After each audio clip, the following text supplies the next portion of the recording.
Jasmine Crockett strode confidently down the marble hallway of the Rayburn House office building. Her bold red blazer stood out among the sea of dark suits. The freshman congresswoman from Texas had just been informed that conservative commentator Mark Levin had spent nearly 20 minutes on his radio show calling her constitutionally illiterate, an embarrassment to Texas, and just another radical trying to destroy America. This wasn't the first time Levin had targeted her. It was the third attack in 2 weeks. But today would be different. Unlike previous instances where Crockett could only respond on social media, Levin was scheduled to testify before the House Judiciary Committee, where Crockett was a member. After weeks of being insulted on national broadcasts, she would finally have the opportunity to confront him face to face. Inside the hearing room, Levin sat at the witness table, shuffling papers with practiced confidence. At 65, the conservative radio host and Fox News personality had built his brand on fiery rhetoric and unyielding conservative legal interpretations. His nationally syndicated show and best-selling books had made him a powerful voice in conservative media. The smirk on his face suggested he wasn't worried about facing the congresswoman he had repeatedly mocked. Crockett took her seat on the dais, her expression revealing nothing as she opened a leather portfolio containing her notes and research. Before entering Congress, she had been a criminal defense attorney with over 800 cases to her credit. That courtroom experience made her particularly dangerous in a hearing setting. While other members might rely solely on staff-prepared questions, Crockett had spent the weekend studying Levin's books, articles, and television appearances, looking for contradictions and weaknesses. When their eyes met briefly across the hearing room, Levin's expression hardened. He had expected another day of congressional testimony where he could dominate the proceedings with his practiced rhetoric. He had no idea that Crockett had been preparing for this moment for weeks, waiting for the opportunity to turn the tables on the man who had repeatedly insulted her intelligence and questioned her qualifications. This wouldn't be just another congressional hearing. It was about to become the confrontation of the year, one that would reshape both of their public images forever. Before we dive into what happened next, make sure you like this video and hit that subscribe button to never miss our latest political showdowns and confrontations. Turn on notifications to stay updated on the biggest moments in Washington. The hearing room hummed with anticipation as the chairman gave the session to order. American flags stood at attention behind the dais where committee members sat, nameplates gleaming under the harsh lighting. The gallery was packed with journalists, congressional staffers, and members of the public who sensed something extraordinary might happen today. Today's hearing concerns constitutional limitations on executive power, the chairman announced. Our witness is Mr. Mark Levin, constitutional scholar, best-selling author, and host of Life, Liberty, and Levin on Fox News. Levin adjusted his glasses and leaned toward the microphone. Thank you, Mr. Chairman, and members of the committee. I appreciate the opportunity to share my constitutional expertise on this critical matter. His opening statement was classic Levin, forceful, dramatic, and filled with dire warnings about constitutional crisis. He spoke with the practiced cadence of a veteran broadcaster, his voice rising and falling for emphasis as he described what he called unprecedented executive overreach by the current administration. The framers would be horrified, Levin declared, bringing his fist down gently on the table for emphasis. What we're witnessing is nothing short of an assault on the constitutional structure established by the greatest political thinkers in history. Republican committee members nodded approvingly. Levin had been their star witness request, a heavyweight advocate for their interpretation of constitutional limitations. Several used their phones to capture video clips they would later share on social media. Across the room sat Congresswoman Jasmine Crockett, a stark contrast to many of her colleagues. At 42, the freshman representative from Texas's 30th district was relatively new to Washington politics, but her legal background gave her an edge many representatives lacked. Before winning her seat, Crockett had argued hundreds of cases in courtrooms throughout Texas, earning a reputation as a meticulous and formidable attorney. As Levin's opening statement continued, Crockett remained unusually quiet, her pen moving steadily across her notepad. Unlike some colleagues who showed visible frustration at Levin's provocative claims, her expression revealed nothing. Occasionally, she would glance down at a folder marked with colored tabs, checking references against Levin's assertions. For days, her legislative team had worked tirelessly compiling research, not just on the constitutional issues at hand, but on Levin himself. They had analyzed his statements across different administrations, looking for inconsistencies in his constitutional interpretations depending on which party held power. They had flagged contradictions between his books and his television commentary. Most importantly, they'd uncovered something Levin likely never expected would come up in this hearing, something Crockett kept in a separate red folder that remained closed for now. When Levin finished his 15-minute statement, questioning began with majority party members. Several Republican representatives used their time to lob softball questions that allowed Levin to expand on his criticisms of the current administration. With each exchange, he grew more comfortable and more assertive, occasionally glancing toward the Democratic side with barely concealed contempt. When it was the minority's turn, the first few Democratic representatives attempted to challenge Levin's assertions but struggled to land any meaningful blows. His decades of media experience served him well, allowing him to interrupt, redirect, and control conversations despite being the witness rather than the questioner. One by one, Democratic members saw their 5 minutes expire with little progress made. As each Democrat's questioning ended unsuccessfully, the mood in the room shifted. Republican staffers exchanged satisfied glances. This was going exactly as expected. The conservative commentator was running circles around elected officials, creating sound bites that would dominate the evening news cycle. Then came the words that would change everything. The chair now recognizes the gentlewoman from Texas, Ms. Crockett, for 5 minutes. All eyes turned to Crockett as she activated her microphone. The room grew unusually quiet. Even journalists who had been typing furiously paused to watch. This would be the first direct confrontation between Levin and the Congresswoman he had repeatedly insulted on national television. "Thank you, Mr. Chairman," Crockett began, her voice steady and precise with just a hint of her Texas accent. "Mr. Levin, I appreciate your appearance today." The stakes couldn't have been higher. For Crockett, this was a chance to demonstrate that new voices deserved respect regardless of their political affiliation. For Levin, it was about maintaining his position as a leading conservative authority, unchallenged by what he had called unqualified progressive politicians playing lawyer on TV. The hearing room fell completely silent as Crockett opened the first of her folders and began her questioning. What followed would ripple through political media for weeks to come. "Mr. Levin," Crockett began, "I'd like to start by establishing some basics. You frequently present yourself as a constitutional expert. Could you please remind the committee of your formal legal education and experience? Have you ever argued a case before the Supreme Court or any federal appellate court?" Levin shifted in his seat, his expression hardening. "Congresswoman, I've written 9 New York Times best-selling books on the Constitution. I was Chief of Staff to Attorney General Edwin Meese under President Reagan. I've been discussing constitutional law on national television and radio for decades. My expertise is well established without your attempted gotcha questions." Crockett nodded pleasantly. "No gotcha intended, sir. I'm simply establishing credentials for the record. For transparency, I should note that I've personally argued over 800 cases in court, including numerous constitutional matters. I'm just trying to understand the nature of your expertise." The tension in the room ratcheted up noticeably.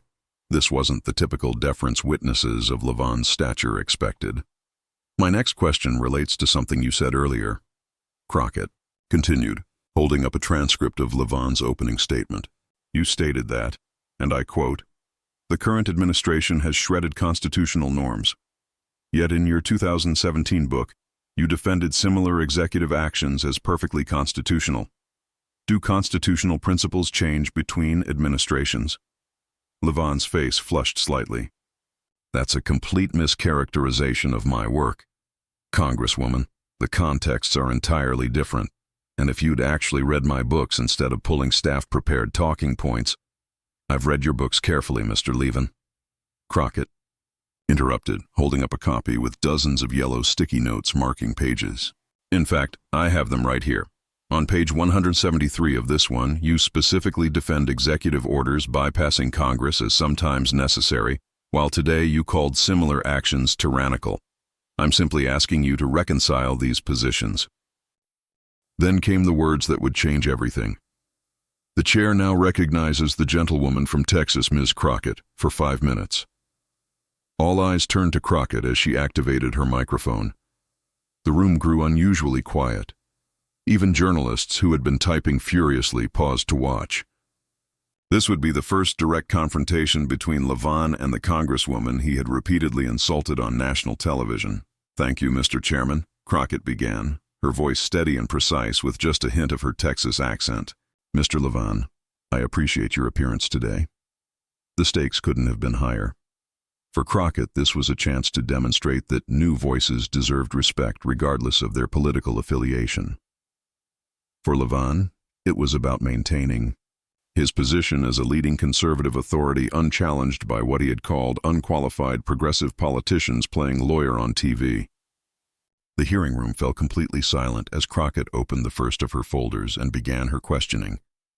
What followed would ripple through political media for weeks to come. "Mr. Levin," Crockett began, "I'd like to start by establishing some basics. You frequently present yourself as a constitutional expert. Could you please remind the committee of your formal legal education and experience? Have you ever argued a case before the Supreme Court or any federal appellate court?" Levin shifted in his seat, his expression hardening. "Congresswoman, I've written 9 New York Times best-selling books on the Constitution. I was Chief of Staff to Attorney General Edwin Meese under President Reagan.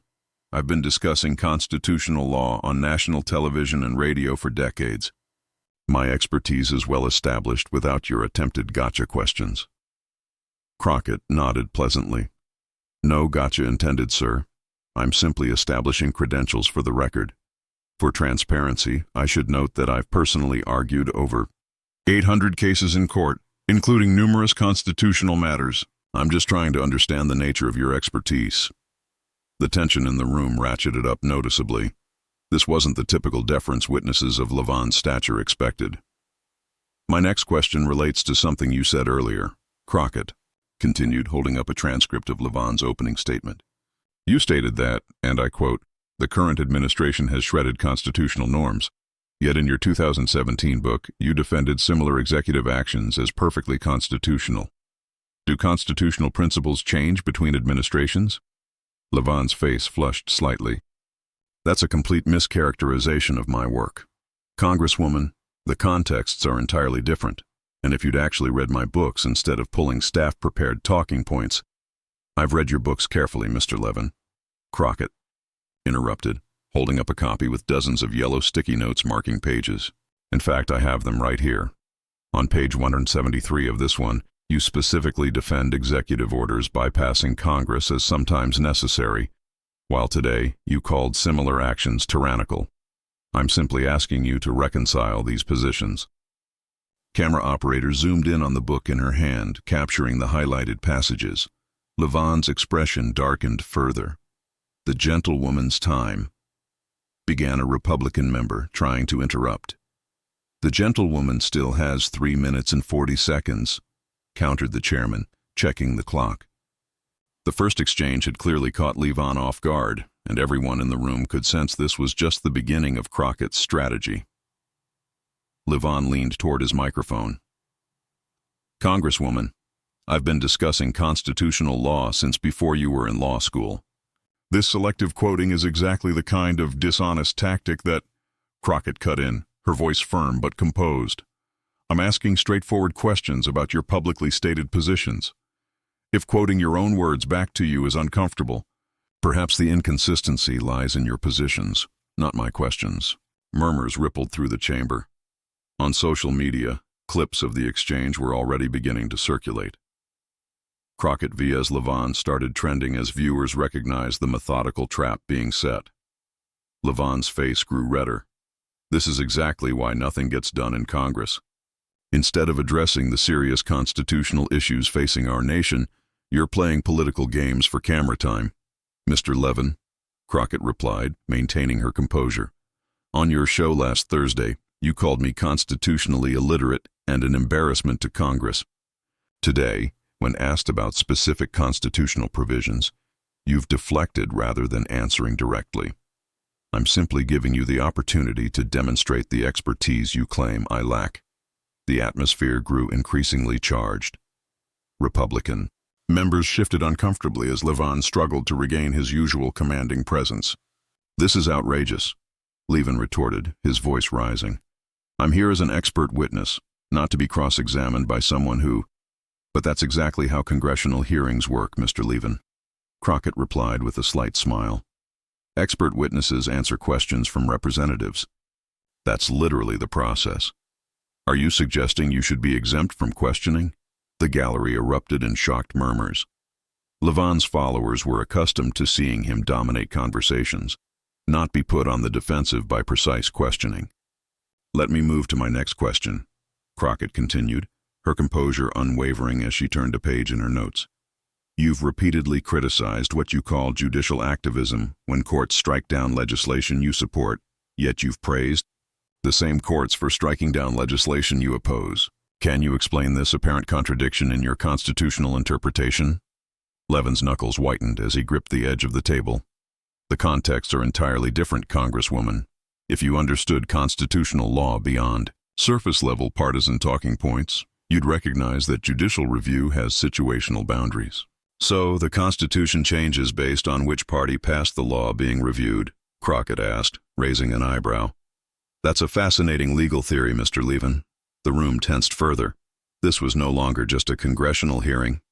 It was becoming a viral moment as Crockett methodically challenged one of conservative media's most combative voices, using his own words against him. The chairman checked his watch. The gentlewoman has 1 minute remaining. Crockett nodded her. Thanks. Then opened the red folder that had remained closed throughout the hearing. Mr. Levin, throughout this hearing and on your show, you've repeatedly questioned my constitutional knowledge. Since you position yourself as an authority, I'd like to ask you a specific constitutional law question that any first-year law student should be able to answer. She picked up a document from her folder. Could you explain to the committee the three-part test established in Lemon v. Kurtzman regarding the Establishment Clause and how it applies to current cases? The color drained from Levin's face. He adjusted his glasses, buying time as he recognized the trap. That's a very broad question about a complex legal doctrine. It's actually quite specific, Crockett countered. The Lemon test has 3 clear prongs that any law must meet to comply with the Establishment Clause. I'm simply asking you as a constitutional expert to name them. The room fell silent. Legal scholars watching recognized the significance. This was basic constitutional law taught in first-year classes, something anyone claiming expertise should know immediately. Levin cleared his throat. The Supreme Court has moved away from rigid tests like, so you can't name the 3 prongs of the Lemon test? Crockett pressed. Yes or no, Mr. Levin? This is absurd, Levin snapped, his voice rising. I've written entire chapters on church-state separation. Crockett nodded calmly. For the record, the 3-pronged test requires that government action must have a secular purpose, neither advance nor inhibit religion as its primary effect, and avoid excessive government entanglement with religion, basic constitutional law. She looked directly at Levin. But here's what's most revealing. She signaled to a staffer who set up a screen visible to the entire room. This is from your Fox show 3 weeks ago. The screen played a clip of Levin himself explaining the Lemon test perfectly while criticizing a Democratic policy position. The timestamp showed it was recent. So you do know it, Crockett said as the clip ended. You just chose not to answer when asked directly, which makes me wonder what else you're choosing to misrepresent today. The room erupted. Democratic members couldn't conceal their surprise at the effectiveness of the trap. Republicans stared at their notes, visibly uncomfortable. Levin's face contorted with a mixture of shock and rage as he realized he'd been caught in a performance that contradicted his public persona. You've spent this entire hearing questioning my intelligence and legal knowledge, Crockett continued, her voice rising with controlled passion. You've called me constitutionally illiterate on your show. You've dismissed my law degree and my experience arguing hundreds of cases in actual courts. You suggested I can't possibly understand the Constitution because I don't share your political views. She leaned forward, making direct eye contact with Levin. But when asked a straightforward question about constitutional law, something you claimed to be an expert on, you couldn't answer or wouldn't answer. This isn't about political differences, Mr. Levin. It's about intellectual honesty. Levin's hands shook visibly as he reached for his water glass. For perhaps the first time in his media career, he appeared genuinely rattled, unable to deploy his usual tactics of interruption and counterattack. "My time has expired," Crockett said, sitting back. "But I think the American people just got their answer about who understands the Constitution in this room." The chairman banged his gavel repeatedly as the room erupted in commotion. "Order! The committee will come to order!" But it was too late. The moment had been captured from multiple camera angles. Crockett, composed and meticulously prepared, had methodically exposed the gap between Levin's claimed expertise and his performance under questioning. As cameras panned across the room, Levin could be seen with reddened eyes blinking rapidly, his legendary composure completely shattered. Some would later debate whether he was fighting back tears of frustration or anger, but the image of Mark Levin, silenced and emotional, was already racing across social media platforms nationwide. Within minutes, the confrontation between Crockett and Levin exploded across the internet. The clip of Crockett exposing Levin's inability to answer a basic constitutional law question, followed by proof he knew the answer from his own show, went viral almost instantly. A Crockett checkmate and Levin lectured began trending nationwide, with the original C-SPAN clip garnering millions of views within hours on XA Legal Professor with over 500,000 followers posted. Just witnessed Rep. Jasmine Crockett deliver a masterclass in how to expose political theater masquerading as legal expertise. Every law student should study this exchange. The post accumulated 50,000 likes within the first hour. Meanwhile, split-screen memes comparing Crockett's composed questioning with Levin's increasingly flustered responses flooded social media. One particularly viral video juxtaposed Levin's previous bombastic statements about Democrats' constitutional ignorance with his stumbling non-answer to Crockett's straightforward question. The professional legal community weighed in heavily. The American Bar Association tweeted a measured but pointed message. Congressional oversight hearings benefit from the participation of those with direct legal experience. Today's exchange demonstrates why. Conservative media outlets scrambled to control the narrative. Fox News initially avoided showing the most damaging portions of the exchange, instead focusing on Levin's earlier statements. But as the clips spread across every platform, they couldn't contain the story. By evening, even sympathetic hosts had to acknowledge the confrontation, though they framed it as a Democrat ambush of a respected conservative thinker. "What we saw today was a prepared attack on a conservative voice," claimed one Fox host. Representative Crockett clearly came with the intention of creating a viral moment, rather than engaging on substantive issues. But this framing fell flat when constitutional law professors from across the political spectrum pointed out that Crockett's questions had been substantive, relevant to the hearing topic, and focused on inconsistencies in Levin's own public statements. Levin himself retreated from the hearing during the next break, canceling scheduled media appearances for the remainder of the day. His radio show that afternoon was a pre-recorded segment about an unrelated topic, raising eyebrows among regular listeners who expected him to address the hearing directly. The following morning, Levin posted a lengthy statement on his social media accounts. Yesterday's hearing demonstrated exactly what's wrong with Congress today. Instead of addressing the serious constitutional crisis facing our nation, Representative Crockett chose to engage in personal attacks and gotcha questions irrelevant to the matter at hand. This is why the American people have lost faith in Congress. The statement backfired when legal analysts pointed out that he still hadn't addressed the substantive question or explained his contradictory positions. "Still can't answer" began trending in response, with users posting variations of, "But what are the 3 prongs of the lemon test, Mark?" Asking for Crockett, the aftermath was transformative.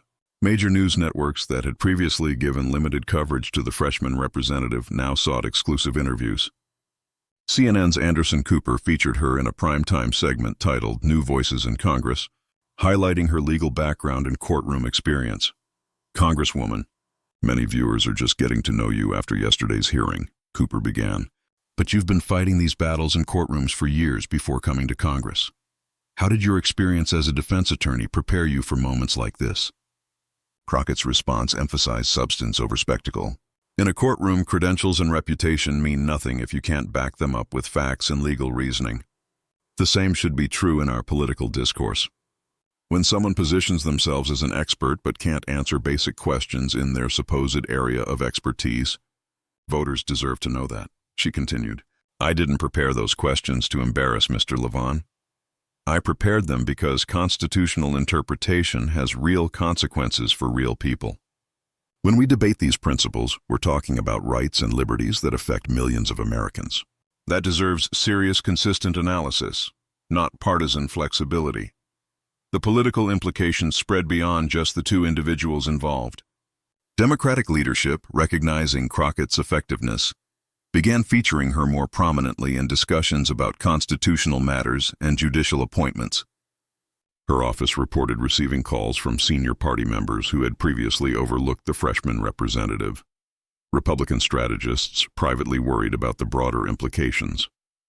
A leaked memo from a conservative think tank warned, "The Crockett-Levin exchange highlights a vulnerability in our media strategy. Deploying commentators who can be exposed by lawmakers with actual legal experience risks undermining our credibility on constitutional issues.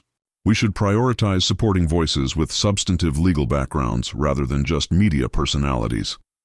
3 days after the hearing, Crockett's office released a substantive policy paper on constitutional approaches to executive power, demonstrating that her questioning hadn't been merely for show. She had the depth of knowledge to follow through on the issues raised. "This is what serious legislators do," noted her chief of staff. "They don't just create moments. They build on them with substantive contributions to the policy conversation." Perhaps most telling was the reaction from law schools and legal education circles. Georgetown Law School announced it would include the exchange in its course on congressional oversight and constitutional law.